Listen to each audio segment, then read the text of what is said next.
Okay, तो flange कैम्पलिंग के बाद नोट्स हम ऑलरेडी दे चुके हैं, लेकिन क्या हो तो देख लेते हैं।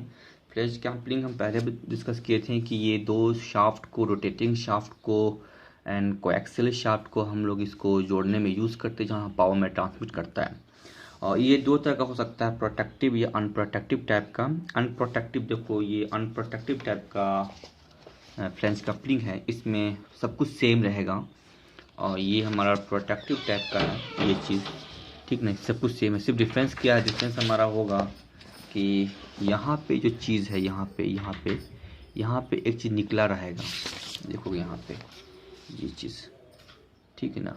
तो ये एक्स्ट्रा पार्ट होगा, क्योंकि ये एक रिम होता है जो कि नट बोल्ट अगर रोटेटिंग करने वक्त ये निकल जाए तो हो सकता है कि नुकसान कर सकता है। तो ये कैप हमारे रिम्स के अंदर आता है कि ये अगर नट बोल्ट निकल भी जाए तो इसके चलते ये हमारा सेफ रहेगा।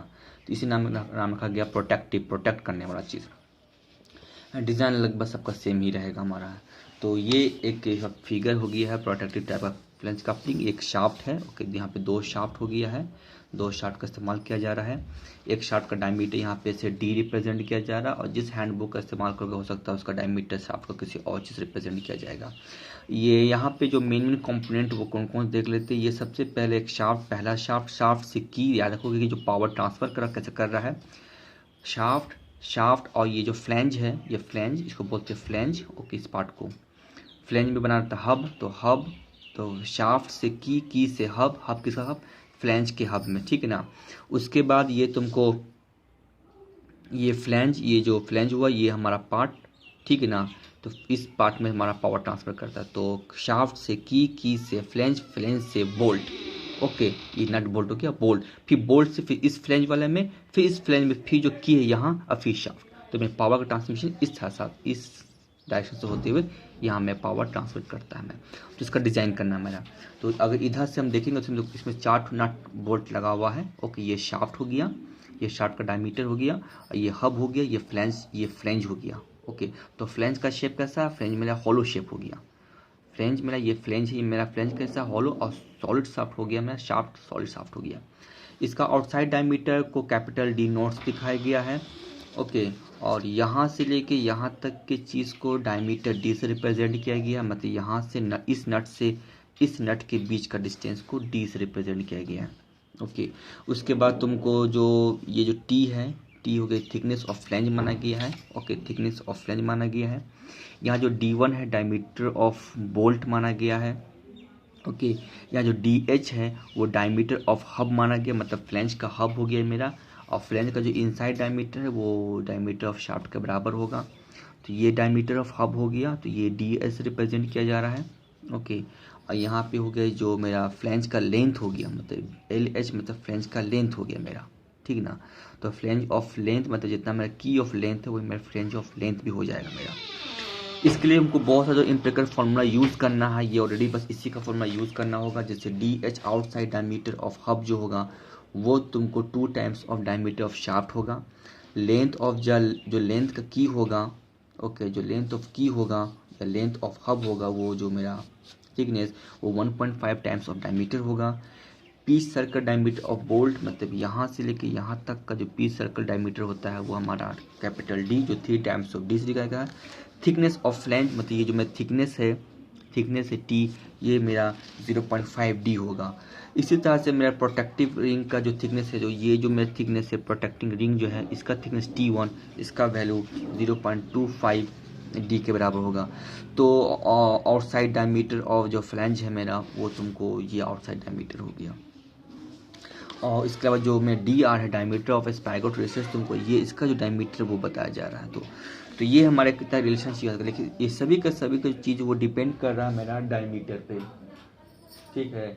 डायमीटर पे डिपेंड कर, डायमीटर ऑफ शाफ्ट डिपेंड कर, देखो सब में DD है, सब में DD मेरा यहाँ पे है। ओके, तो इसलिए इस इक्वेशन को सबसे पहले डायमीटर से निकालना पड़ेगा हमको। नेक्स्ट पॉइंट जो मुझे जो इसमें जो न्यू यूज़ करना होगा वो होगा मेरा बोल्ट की डायमीटर ऑफ बोल्ट हम कैसे कैलकुलेट करेंगे। ओके, तो बोल्ट का कैसे कैलकुलेट करेंगे हम लोग सबसे पहले। तो इसमें हम लोग सबसे पहले देखना होगा कि इसमें कितना नंबर ऑफ बोल्ट यूज़ करेंगे। तो ये इसमें तो मैं 4 बोल्ट यूज़ किया हुआ है, इसमें 4 बोल्ट है। तो नंबर ऑफ बोल्ट कैसे यूज़ करेंगे, ये डायमीटर ऑफ शाफ्ट पे डिपेंड करता है कि हम कितना यूज़ करेंगे। अगर हमारा शाफ्ट का डायमीटर, जब तुम कैलकुलेट करने बैठोगे, अगर हमारा शाफ्ट का डायमीटर 40 mm से नीचे आएगा तो हम लोग नंबर ऑफ बोल्ट 3 यूज़ करेंगे। अगर शाफ्ट का डायमीटर 40 से लेकर 100 mm के बीच में आएगा तो हम 4 यूज़ करेंगे। और अगर हमारा शाफ्ट का डायमीटर 100 से लेकर 180 mm डायमीटर आएगा तो हम लोग 6 नंबर ऑफ बोल्ट यूज़ करेंगे। It's my reason. अब हमें एक बोल्ट को देखना है कि बोल्ट पे हमको क्या लग सकता है, मेरा बोल्ट में क्या फोर्स लगेगा। तो ये हमारा एक बोल्ट का फिगर दिखाया गया है कि ये सेंटर हो गया, ओके। और ये हमारा बोल्ट तो रोटेट ना कर रहा, बोल्ट हमारा रोटेट कर रहा है दूसरे के एक्सिस पे। देखो यहाँ पे देखो, ये शाफ्ट का एक्सिस हुआ है और ये जो चीज़ है ये पूरा का पूरा रोटेट कर रहा है, इस शाफ्ट के एक्सिस पे है। तो इस पे जो मैं घुमा तो इसके ऊपर इसके ऊपर कितना मैं फोर्स लगा होगा, तभी तो ये इसके ऊपर टॉर्क लगा के घुमा है, तो टॉर्क और फोर्स कितना लगा होगा। तो यहाँ पे यूज़ किया गया है मेरा है कि मोमेंट टॉर्क, यही टॉर्क है मेरा। यहाँ पे एम्स के रिप्रेजेंट ना करके हम लोग टी से रिप्रेजेंट कर रहे हम लोग हैं।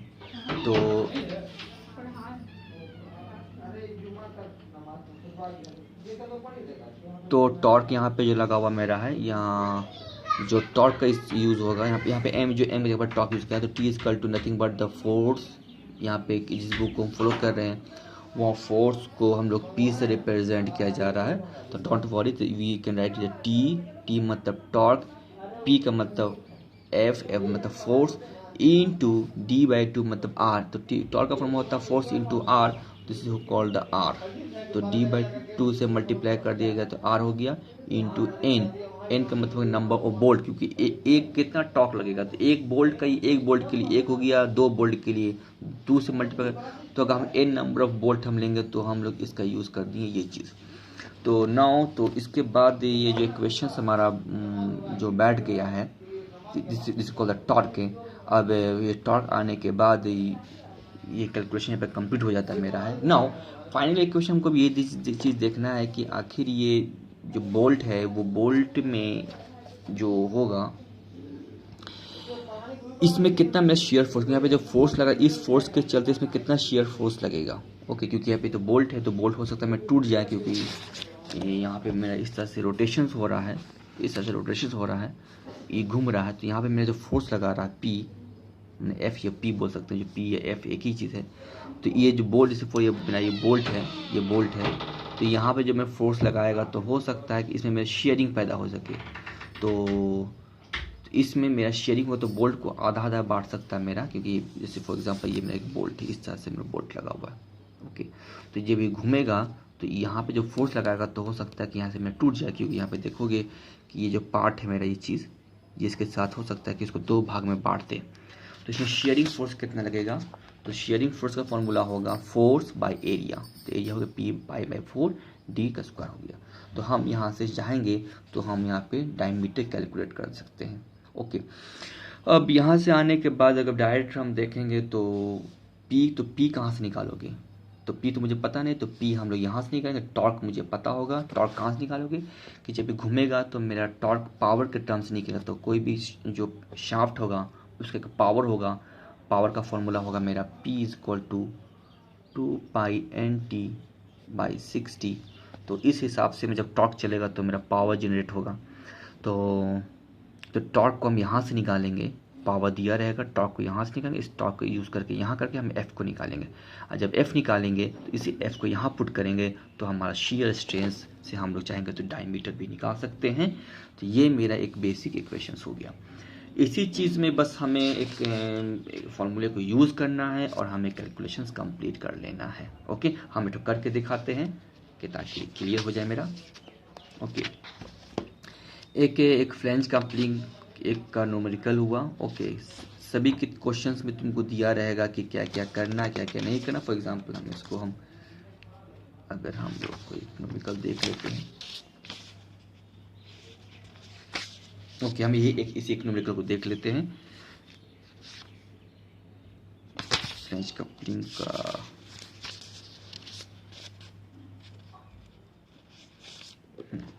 ओके, क्वेश्चन देख लेते हैं, यहाँ पे मैं टाइम है। तो एक क्वेश्चन क्या है, एक रिजिड फ्लेज कपलिंग है जिसका यूज इतना, देखो पावर दिया हुआ, power is given 15 kilowatt power दिया हुआ है।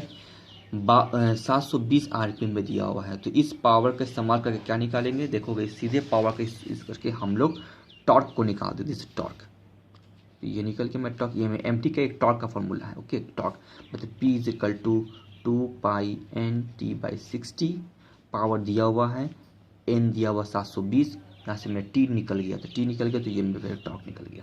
ओके, तो और उसके बाद तुम दिया हुआ है कि इसमें जो है बिटवीन टू शाफ्ट, दो शाफ्ट के बीच का बात है। शाफ्ट, ओके, शाफ्ट से की से बोल्ट, ये जितना भी चीज़ तीनों का तीनों बना हुआ है 30C8 से बना हुआ है, जिसका मैग्नीट्यूड SYT 400 दिया हुआ है, मतलब इसका यील्ड टेंसाइल स्ट्रेस 400 दिया हुआ है। फैक्ट ऑफ सेफ्टी 3 का यूज़ करना है यहाँ पे दिया हुआ है। किसके लिए दिया हुआ है याद करना है, शाफ्ट की और बोल्ट के लिए यूज़ किया गया है। लेकिन यहाँ पे एक चीज़ दिया हुआ है कि yield strength in compression can be taken as 150% of the tensile yield strength, एक कंडीशन दिया हुआ है। लेकिन जो फ्लेंज है वो तुमको बना हुआ है कास्ट आयरन का। याद रखना है कि जो फ्लेंज ये है मेरा फ्लेंज, दिस पोर्शन यहाँ से लेके यहाँ तक का फ्लेंज है। ये जो बोल्ट है वो बना अलग चीज़ का, लेकिन जो फ्लेंज है वो बना हुआ कास्ट आयरन का। तो उसका जो स्ट्रेंथ दिया हुआ है, ओके, उसका जो स्ट्रेंथ दिया हुआ है FG 200। ओके, और इसका 200 क्योंकि अल्टीमेट, क्योंकि हमारा कास्ट आयरन ब्रिटल मटेरियल होता है, तो उसका हम लोग अल्टीमेट टेंसाइल स्ट्रेंथ देखते हैं 200 Nm/mm² यहाँ पे देखा गया है। और इसका फैक्टर ऑफ सेफ्टी यूज़ किया गया है 6। ओके, तो ये अलग अलग मेथड का यूज़ किया गया है। तो अब हमको फिर यहाँ पे दे दिया कि की का जो इस्तेमाल करना वो स्क्वायर की है, तो ज़्यादा की का कैलकुलेशन करना नहीं, ऑलरेडी दे चुका है यहाँ पे स्क्वायर की है। अब हमको इसका सब कुछ निकालना है। तो यहाँ पे करना कुछ नहीं, सबसे पहले जितना भी चीज़ हमको है निकाल लेना है डायमेंशन, जैसे कि किस पे काम करना है। तो टेंसाइल स्ट्रेस परमिसिबल निकाल दो, S 400 divide by factor of safety, ये में निकल गया टेंसाइल स्ट्रेस के लिए। कंप्रेसिव के लिए कहा चुका है कि वो 150-100% ऑफ टेंसाइल यील्ड स्ट्रेंथ है, तो 1 हम लोग 50 निकाल लिए, 200 इसका आंसर आ गया। शेयर कितना निकलेगा, शेयर का तो बहुत इजी है कि SYT जो हम लोग 400 लेते हैं जो यील्ड पॉइंट के लिए, उसको भागा करेंगे 2 से, ठीक है, भागा करेंगे 2 से, फिर 3 से फैक्टर ऑफ सेफ्टी कर देंगे तो मैं निकल जाएगा ये चीज़। Okay, this values. और लेकिन ये हो गया किसके लिए, ये हो गया शाफ्ट की एंड बोल्ट के लिए। याद ये करना, शाफ्ट की बोल्ट के लिए। लेकिन फ्लेंज तो अलग मटेरियल से बना हुआ, फ्लेंज किससे बना हुआ है, फ्लेंज बना हुआ कास्ट आयरन, तो उसके लिए एक अलग से बना दिया गया है। शीयर स्ट्रेंथ को हम लोग निकाल दिए इस फॉर्मूला से, सेम चीज़ वही चीज़ कुछ करना है, जो अल्टीमेट है उसको भागा करना है 2 से, और फिर फैक्टर ऑफ सेफ्टी 6, क्योंकि इसके लिए फैक्टर ऑफ सेफ्टी 6 के लिए कहा गया, ये इसके लिए फ्लेंज के लिए, तो ये निकल गया मैं चीज़। अब क्योंकि हम जितना भी देख चुके हैं, हमारा जो एम्पिरिकल फार्मूला होता है वो चीज़, वो सब कुछ जो डाटा है मेरा डायमीटर, ये जो चीज़ हम यहाँ पे दिखाए थे, ये सब का जो मेरा इसका जो कुछ पैरामीटर्स है वो सब में से मैं डायमीटर पर डिपेंड कर रहा था मेरा। तो इसे शाफ्ट का डायमीटर निकालना ज़रूरी होगा, तो इसलिए सबसे पहले हम शाफ्ट का डायमीटर निकालेंगे। तो शाफ्ट का डायमीटर निकालेंगे शीयर स्ट्रेस से, तो इसका formula tau equal to 16T/π/d3। Okay, इसका इस्तेमाल करके हम डी निकालेंगे। टॉर्क कहाँ से निकालेंगे, टॉर्क हम लोग पावर के टर्म से निकाल लेंगे। ओके, हमारा डी निकल गया। डी निकलने के बाद सभी को पुट करके हम लोग पैरामीटर फ्लेंज का जो डायमेंशन वो कैलकुलेट कर लेंगे। लेकिन याद रखना है कि जब हम सब कुछ कैलकुलेट कर लेंगे हम लोग इस चीज़ को, हम लोग हैं जो पैरामीटर हम वहाँ पे दिया हुआ था सबको निकालने के बाद, जो मेरा फ्लेंज हब है वो मेरा होलो शेप है, ये होलो शेप है। तो इसमें हो सकता है मैं शेयरिंग से, ये जंक्शन में मैं शेयरिंग से टूट सकता है। तो ये होलो है, तो होलो के लिए हम यूज़ किए होलो सिलेंडर का यूज़ किए formula, outside by inside. Outside मेरा हो गया जो यहाँ पे देखो 2 टाइम्स ऑफ डायमीटर इस्तेमाल किया 50, और डायमीटर ऑफ शाफ्ट है वो मेरा 25, जो डायमीटर निकाले थे, फॉर्मूला निकाल लिए हम लोग हैं। तो हम लोग जो शीयर स्ट्रेस हम लोग निकालेंगे वो हमारा शीयर स्ट्रेस का जो फॉर्मूला ये हो गया, जो हमारा यही फॉर्मूला था। ये फॉर सॉलिड के लिए होता है, ये फॉर होलो के लिए होता है। तो होलो के लिए हम यूज़ कर लिए, तो इसका स्ट्रेस जो निकला वो 8.65 निकला, जो कि 16.67 से कम हो गया, मतलब मेरा हब सेफ है, क्योंकि यहाँ पे 16.67 का रहा, मेरा आ रहा है 8.865, मतलब मेरा डिज़ाइन सेफ हो गया। इसी तरह से मेरा अगर देखोगे shear stress in flange junction with the hub, इस पॉइंट पर यहाँ पे देखोगे ये चीज़, इसको बोलते हैं जंक्शन, ये फ्लेंज और ये जो हब है, ये फ्लेंज ये हब, इसके बीच का जंक्शन में क्या हो सकता है, तो इसमें मेरा शीयर स्ट्रेस के लिए घूमेगा, तो यहाँ से मैं शेयरिंग होकर टूट सकता है। तो इसका जो फॉर्मूला होगा ये मेरा tau equal to 2T/πd²/h, this is इसका फॉर्मूला, क्योंकि इसका हम फॉर्मूला निकाल देंगे। तो ये मेरा हो गया DH DH/T थिकनेस। ओके, तो ये मेरे एक का सर्कुलर सेक्शन हो गया। तो हम यहाँ पे निकाल के इसको भी चेक कर लेंगे। तो मेरे इसका आंसर 3.38 जो कि शियर स्ट्रेस से कम, में मेरी डिजाइन सेफ हो गया। ओके, उसके बाद देखोगे डायमीटर बोल्ट। डायमीटर बोल्ट कैसे निकालेंगे? तो हम लोग जान चुके हैं कि हमारा जो डायमीटर शाफ्ट वो 25 आ रहा है, मतलब 40 से कम आ रहा है, तो हम नंबर बोल्ट 3 लेंगे।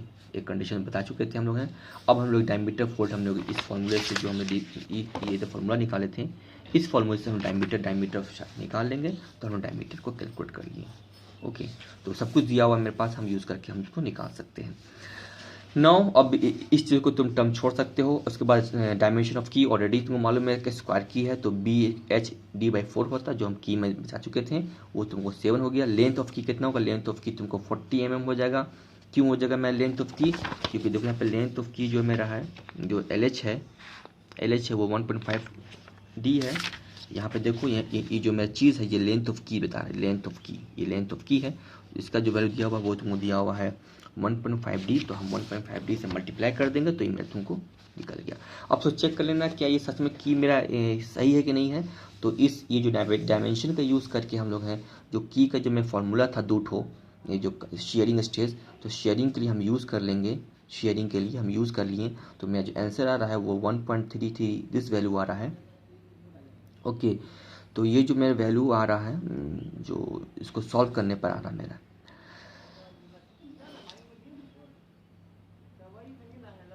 और प्लस मेरा यहाँ पे शियर स्ट्रेस है यहाँ पे 166.675, इसका डायमेंशन से मेरा नीचे आ रहा है, तो मतलब मेरा डिज़ाइन मेरा सेव हो गया है।